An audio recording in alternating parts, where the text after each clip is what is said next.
Hi everyone, this is Ashwin here. In this video, we are going to solve the problem Madragora Forest.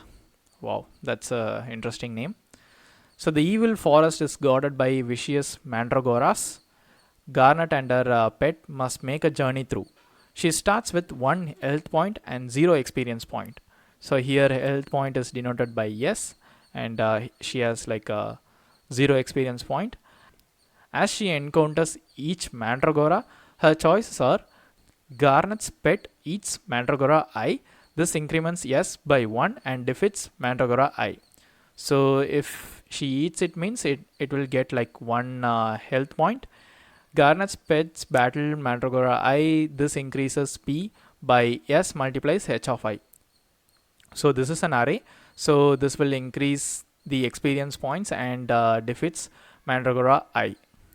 So once she defeats a Mandragora, it is out of play. Given a list of Mandragoras with various health levels, determine the maximum number of experience points she can collect on her journey.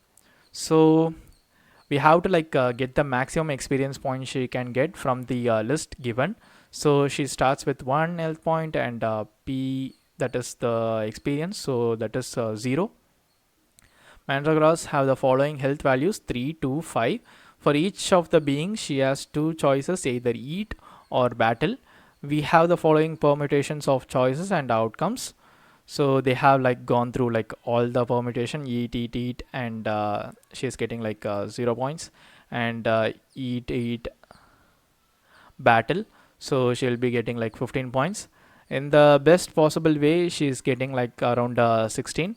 Once she battle, and after that she can eat, and again she could battle, she'll be getting 16.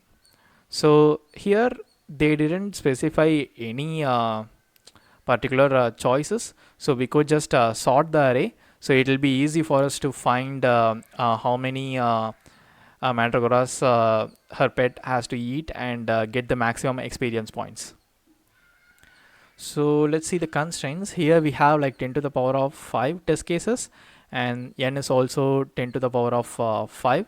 So this is a pretty large number, so we have to solve it in order of n. That will be the length of the array, and this is one example. So test case is 1, we have like 3 array values. I will just solve the problem. Maybe we could trace this, how it works. So first, as I said, we are going to sort the array.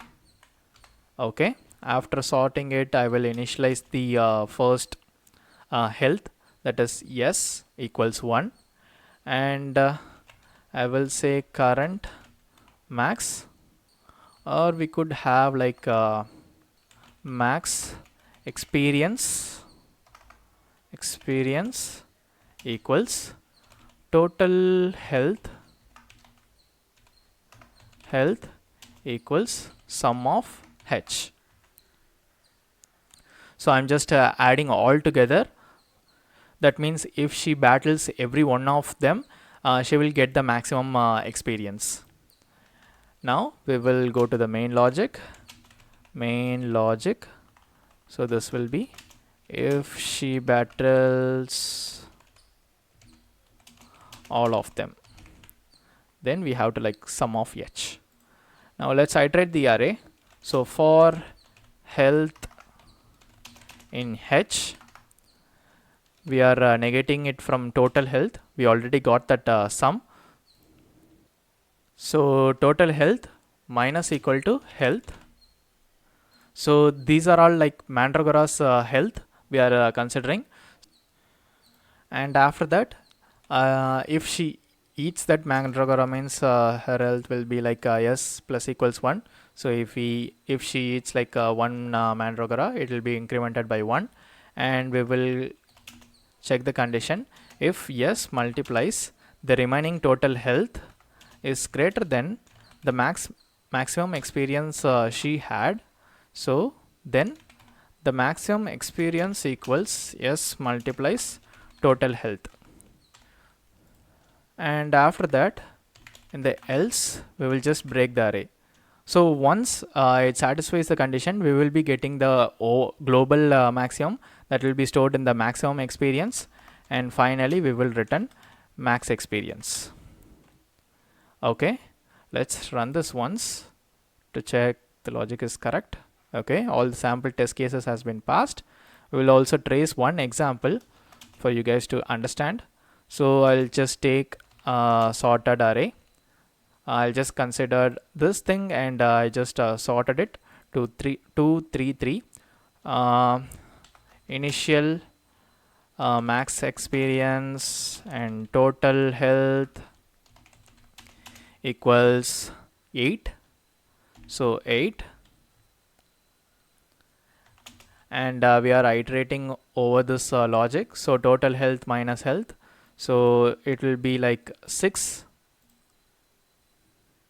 Total health will